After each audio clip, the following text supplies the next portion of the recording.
L'inconvénient de l'obéissante était très lourd. Et Amédée Bollé souhaitait faire une voiture plus légère.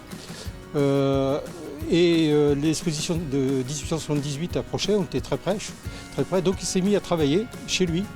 Il a mis des planches de bois sur le mur ou sur le sol. Et avec l'aide de ses fils et de sa femme, il dessinait tous les soirs, après son travail dans la fonderie, la mancelle à l'échelle 1. Et tous les matins, après avoir dessiné le soir et la nuit, il emmenait ses dessins à des entreprises locales pour faire les pièces. Ah bah, nous, on a mis 3 ans. En 3 mois, la voiture a été construite. La mancelle, c'est vraiment la grand-mère des voitures actuelles, puisque la répartition des masses, le moteur à l'avant, l'énergie à l'arrière, les passagers au milieu, c'est ce qu'on fait aujourd'hui dans les voitures contemporaines. La famille Bollé, pendant 75 ans, a fait rayonner la ville du Mans et a beaucoup amélioré sur l'aspect technique. Parce qu'avant c'était une machine à vapeur, l'obéissante est devenue une automobile. Amédée Bollé a baptisé la voiture La Mancelle parce qu'il avait été bien accueilli par les Manceaux et il voulait marquer l'histoire avec le nom d'une voiture. L'aventure, c'est que Gérard Bollé a assisté à une conférence débat et en fin de réunion, il nous a sorti l'idée de dire et pourquoi ne pas faire la mancelle, en employant des nouvelles technologies, de l'électricité, en associant la formation et les jeunes. Nous n'avions pas de relation, nous n'avions pas d'argent et on était des novices pour faire quelque chose. Il nous a fallu dans un premier temps faire des démarches auprès d'entreprises qui avaient un potentiel pour pouvoir nous aider.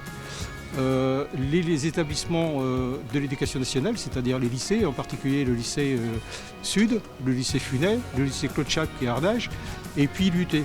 Chef de département de l'IUT venait de recevoir un nouvel outil.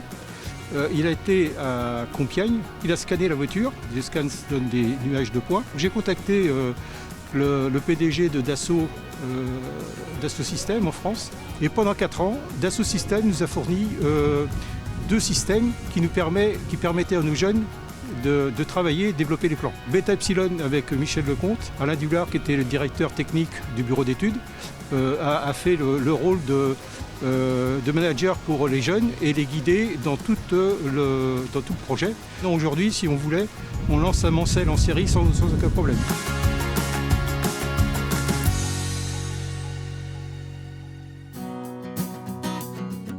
C'est un véhicule à l'origine à vapeur avec un moteur 2 cylindres, donc qui fonctionne avec ce qu'on veut, du bois, du charbon, du moment que ça brûle et qu'on fasse chauffer de l'eau, ça fait avancer le véhicule.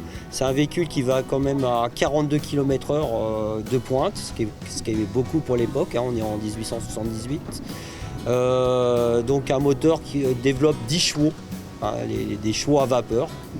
Et donc il se conduit et qui nécessite une autre personne qu'on appelle le chauffeur qui lui fournit l'énergie pour pouvoir avancer, donc pour entretenir le feu, pour faire la vapeur.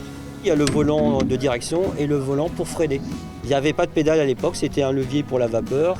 Il n'y avait pas du tout de pédalier. C'était tout à la main avec des leviers à droite et à gauche. Sur la banquette, j'ai l'eau qui va être chauffée, donc le réservoir d'eau.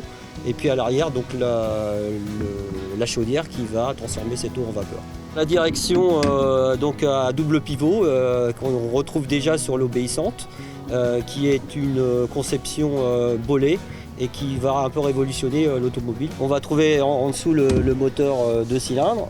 Ensuite, il va être relié directement au différentiel arrière qui entraîne les roues motrices qui sont à l'arrière.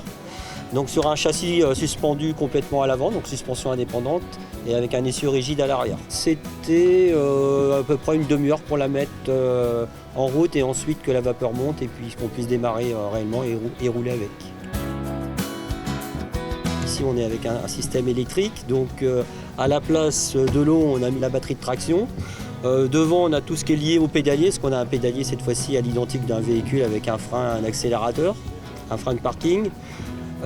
Ensuite, on a placé à l'arrière donc un moteur électrique qui entraîne le même système qu'à l'époque de la transmission des roues, c'est-à-dire que la grosse chaîne que vous voyez derrière, c'est à l'identique. Et puis tout le système de gestion électrique qui se trouve dans la chaudière. Les freins qui sont bien cachés pour pas qu'on voit qu'elle a des vrais freins. On est sur 10 chevaux, un petit peu plus 12 chevaux, c'est-à-dire un peu plus que la vapeur qui était à peu près 10 chevaux.